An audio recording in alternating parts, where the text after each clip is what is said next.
Finally some goodies turned up for the 80, so chuck those reservoir mounts up there. We'll chuck the extended sway bar brackets on there, so we can then put that bottom sway bar in. And I bought a Fox steering dampener from PSR, and it doesn't come with any mounts, so that's cool. And then you call them up and they don't even sell the mounts, so luckily good old Bud's Customs come to the rescue. I should have just bought the whole thing from them, and next time I will. So yeah, can't put that on now, which sucks. I don't know if I really want to drive it without the steering dampener, especially because I haven't got radius arms in there yet, and you can see just by looking at the wheel, the caster is way off. So I think I'd be getting death wobbles without the steering dampener, so I might just leave that. But anyway, get those mounts, and hopefully they turn up early next week, and drive time. Alright, today is Operation Stop Being a Lazy Prick. Get the rest of this thing stripped and get it up to the machiners. Get that head all sorted. I got another, this crank in here is rooted, so I got another crank now. Take this up to the machiners. Geordie's coming around to give me a couple of second-hand pistons, because why use new when second-hand will do. And I'm going to put this thing together as a 1HD FT. Oh, big 80's up on the hoist. Got the wife put her to work, cleaning that car out. She's really impressed by it. Got the new long range tank turned up today, so I've modified the sender. You just have to extend the float so it gets the full range of motion, so it can get all the way up to here when it's full. Install these little brackets on here.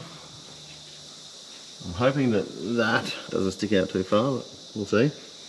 And yeah, get a long range tank in. Something I've been waiting to do for ages, because I had one and it was the wrong one, but this one looks like it's going to fit. It's made for this car, so get that up there.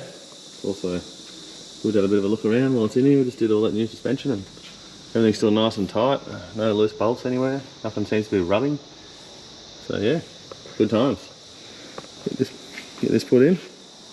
Go fill it up and drain my wallet. Be even more poor.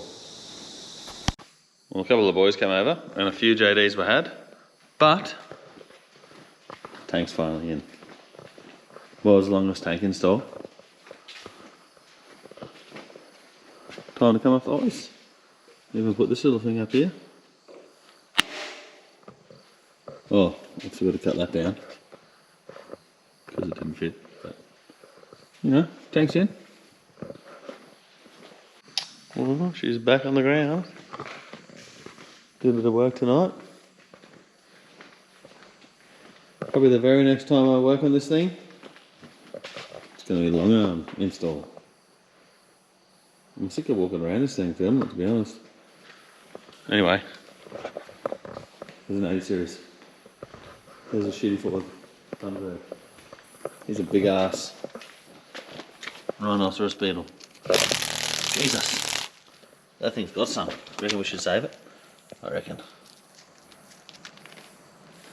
Oh shit! Come on, mate. That side's a place for you. Oh, look at this savage thing.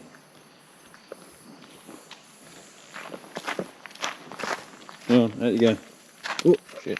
There it goes. Get out. Stay out. Bit of a mess everywhere on the bench at the moment, but the steering dampener bracket's locked up, so get them on there, take it for a drive, see if it makes it any better.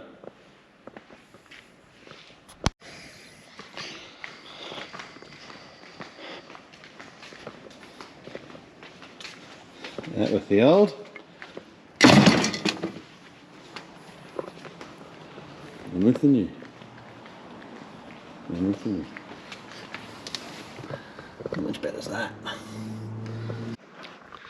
Well, that's pretty shitty, but last thing this thing needs is spotties. They're keeping with the theme of everything being red. We got ourselves some of these bad boys. Apparently they fit on these bull bars. Hardly anything fits on these bull bars. There's like not a whole heap of room between here. So I put them on, see what they look like. I put this on the other day too. And what do you know? They don't fit, even though ARB told me they fit. That hits there. Bracket's just sitting there. It's actually sitting on top of that one. You can see that. My little bracket's underneath it, which shouldn't matter at all. And yeah, doesn't fit. Sick. I might be able to make a few let's grind the back of this light out. Bit of clearancing, because I'm not going back. It's too hard to find lights. They actually look kind of cool. Look cool on the other ones on there. A little bit of red on it, matches the rest of the car. And if you can hear that weird noise in the background, it's just some free fuel. Ooh. Little FTE donor car. Donated its engine.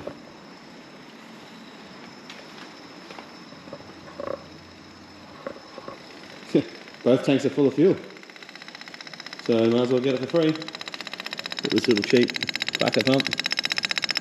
Got the sub tank open at the moment. Already drained the whole main tank. Couple $100 for free there. Good to go.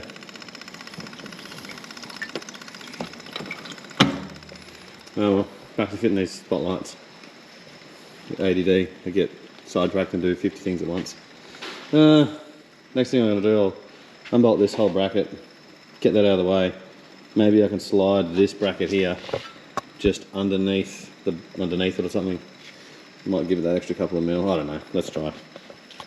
Just called the guys at ARB who reckon that these are going to fit, but they don't. So all I can think of is if I just chop the front of this bracket off. This bracket, this whole bracket anyway, doesn't fit on my mounts. Like, look at the size of that. And these are the little mounts I've got anyway, so it's not like it's going to matter that much. So I'm going to chop the front of this off, which should allow me to push the spotties just that teeny bit further forward so they don't hit there. Anyway, I'm either going to make it work or just fuck up something that cost me $1,000. Let's see. Well, I wasn't super excited about having to do that, but it worked. So now I'll cut the other one, tidy these up, paint them, chuck them on there. Yeehaw. As always, nothing I do is ever just a simple bolt on. Well, that one's on now. You can see, there's a swath everywhere, I've got to clean that up, but see that I had to cut the front of this mount off. Put a big bolt through there, this one, and a little packer underneath there. It's just a little winch control box mount. So I don't think I'm going to get warranty on these brackets now. Hopefully they don't wobble too much. I don't think so. I didn't really cut much meat out of it. What a shit show. It's pretty disappointing when you go to an ARB bar, buy an ARB light, ask them which light fits, and they sell you these ones, but they don't fit. They'll be clearance now, so yeah, there we go. Should be a couple hour job to put some bolts and spotlights on and wire them up. Spend like 5 hours doing it. Oh well, get down to big jobs. All right, so the night's come. I'm sick of this piece of junk 1.8Z turbo, so I'm going to build a new motor. So over here we've got a late model 1.8Z block. That's the girdle. That's all the cam stuff. That's the fully reconditioned FTE head. Good old Donnelly Engineering. There's heaps of pistons where I'm going to steal the rods off. Second hand. There's my there's my pistons. Oh, and as Jordan says, why use new when second hand will do?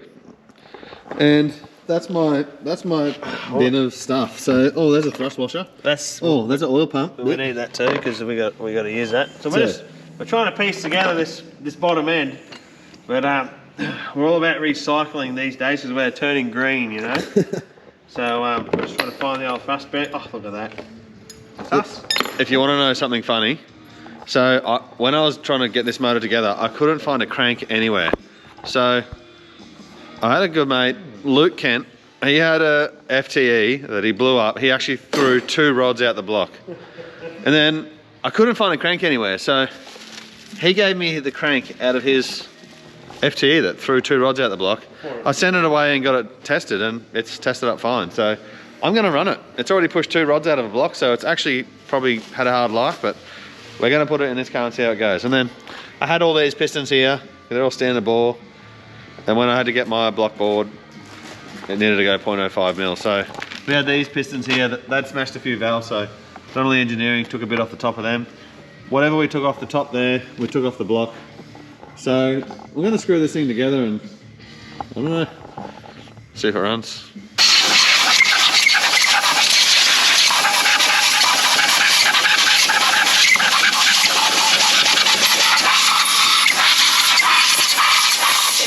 I'm just going off what Mick Wallen taught me. Like I bought one. Oh no, don't mention that guy's name.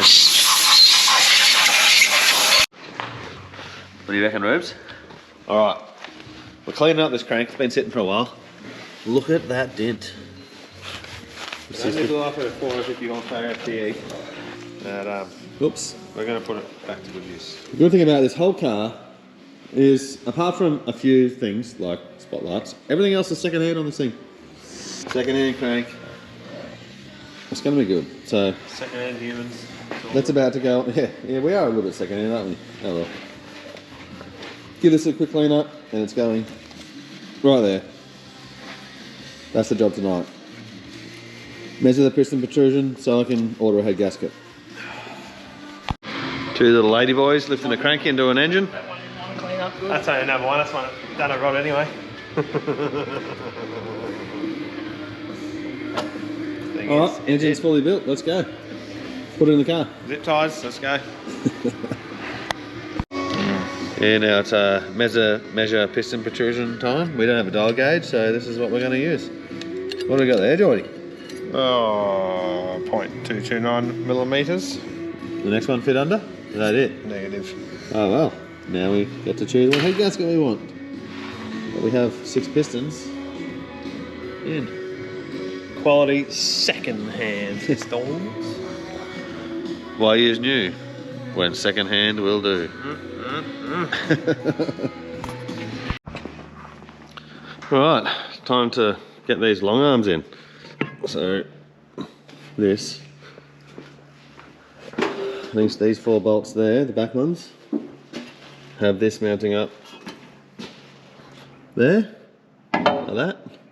So that's how much longer the new arms are. I'm going to drop them down a little bit as well, I think, so probably how it gets caster. So yeah, time to take these ones out, put the longer ones in. Sounds like fun, not. I don't know why I do this to myself sometimes. Could have just bought some superior ones and bolted them in and be done in like 10 minutes, but no. I've got to buy something difficult. Anyway, see how I go. Well, transfer's out, tail shaft's off. That's where the new bracket goes. So, heaps longer. That's the difference in the arm.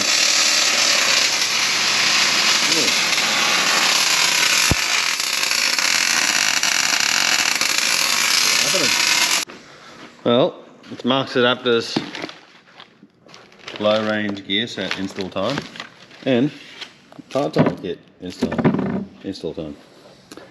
So we're halfway through getting this thing apart and chuck a set of crawler gears in there and a part-time kit. Well, he's doing it because if I do it, I'll break it. If he does it, it'll be done properly. So I'll just let him do it. That's why he works on Land Cruisers for a job. Allegedly. Allegedly. F trucks most of the time these days. Yeah. And we're halfway through putting the long arms in, except all the welding we've done is real hot, so we've got to wait for it to cool down so we can paint it. That's got some primer on it. It's got some welding on it. So when that cools down, we'll paint that, and then we'll sling them bad boys up. And then I've gone and bought all new tie rods. Put 4 new tie rods on this thing and give the steering box a bit of a tighten up. Hopefully it drives nice, because it was driving like shit and I was hating driving it. That's why I haven't driven it in ages. I don't think it's been driven for like a month or so. So it'd be nice to actually want to drive it again. Well, we got it all installed last night. This is the finished job. Still got to tighten these up once it's on the ground. Putting tail shafts in, but that's it. Long arm kit installed. I was going to cut the old brackets off, but the arms fit up there perfectly. I don't see them being an issue, so I'll just leave them there. Not that I'm ever going to want to go back to standard, but I can be bothered to undo the side steps so I can cut them off properly. But yeah, heaps more caster now. Should drive heaps better. Just going to change these couple of tie rods. I've got some new ones of these while tapping the hoist. Put the tail shafts in, put some oil in this. Fresh oil in the gearbox while I'm under here. Might as well do the diffs while I've got the gear all out and take it for a drive. See if them crawler gears worked. We got a bit drunk last night, so hopefully we put them in right. Had to buy yet another alternator for the 80 series. I don't know why, but I keep killing alternators. So, got another new alternator. I'm going to have to check this sensing wire here and make sure that it's got full voltage. And I don't have voltage drop or anything weird happening, causing these alternators to output too many amps. And yeah, get it back in here. Pretty good of a job. Can't get the airbox out without taking that out. Can't get the aircon over here without taking this out. So I'm just trying to make it all fit without doing it, being lazy. Yeah, get this new one back in. Had to put a new plug on there. And yeah, see if we can't get this thing on the road again. I forgot to take a video of the car after I did all that work to it, so here's a video of it a couple of weeks ago. At least I can prove that it moves under its own power. But yeah, thanks to Donnelly Engineering for doing all the machining for me and dealing with me taking them a whole big pile of secondhand junk and making something that's hopefully going to work out of it. And as always, thanks to Geordie, he's always down to get on the tools and give me a hand, and this time I'm glad he bought his welder because I can't weld to save myself. Cheers for watching.